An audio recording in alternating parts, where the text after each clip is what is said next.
সালের নভেম্বর মাসে বুদ্ধদেব ভট্টাচার্য যখন পশ্চিমবঙ্গের সপ্তম মুখ্যমন্ত্রী হিসাবে শপথ গ্রহণ করেন, তখন তিনি অদ্ভুত এক অবস্থার মুখোমুখি দাঁড়িয়েছিলেন।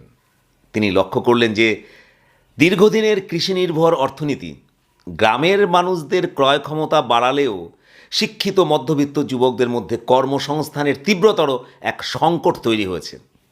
তিনি গভীরভাবে উপলব্ধি করেছিলেন যে কেবল কৃষি দিয়ে বাংলার উন্নয়ন সম্ভব নয়, বাংলাকে শিল্পায়নের পথে হাঁটতেই হবে। তা না হলে পশ্চিমবঙ্গের মানুষের উন্নতির কাঙ্ক্ষিত লক্ষ্যে পৌঁছানো যাবে না। এখান থেকেই শুরু হলো তার ব্র্যান্ড বুদ্ধ ইমেজের জয়যাত্রা। প্রথমেই তিনি প্রশাসনে কর্মসংস্কৃতি ফিরিয়ে আনার জন্য চালু করলেন তার বিখ্যাত ডু ইট নাও সেই স্লোগান ভিত্তিক কর্মসূচি, যা ছিল প্রথাগত লাল ফিতের ফাঁসের সরকারি ব্যবস্থার উপরে এক বড়সড় আঘাত। এরপরেই তিনি সারা ভারতে কমিউনিস্ট নেতারা যে পথে চলছিলেন তার থেকে সম্পূর্ণ ভিন্ন পথে, অন্য পথে তিনি হাঁটতে শুরু করলেন। তিনি কি করলেন? তিনি বেসরকারি বিনিয়োগ এবং বিদেশি পুঁজিকে স্বাগত জানানোর নীতি গ্রহণ করলেন। তা কমিউনিস্ট আর পুঁজি একসাথে এ কি সম্ভব?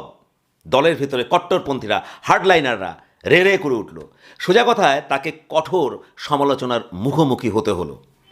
তবে তিনি ছিলেন অদম্য। সে সময় বিভিন্ন রাজনৈতিক যে প্রবন্ধ তিনি লিখেছিলেন বিভিন্ন পত্রপত্রিকায়, তার মর্মার্থ ছিল তার বক্তব্যের যেটাই যে তিনি পুঁজিবাদের সঙ্গে কখনোই আপোষ করেননি। তিনি স্বীকার করেন যে পুঁজির একটা শক্তি আছে। ভারতের যুক্তরাষ্ট্রীয় কাঠামোয় পুঁজির সেই শক্তিকে কাজে লাগিয়ে তিনি পশ্চিমবঙ্গের মানুষের উন্নতি সাধন করতে চান। তিনি বলেছিলেন, আমাদের আর কোনো বিকল্প নেই।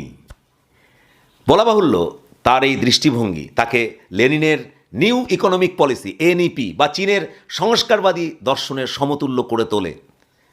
ধীরে ধীরে আভ্যন্তরীণ বাধাবিঘ্নের মধ্যেও তার রাজনৈতিক দর্শন হয়ে উঠল চিরাচরিত মার্ক্সবাদী গোঁড়ামির থেকে অনেক বেশি নমনীয়, সময়ের সাথে সামঞ্জস্যপূর্ণ।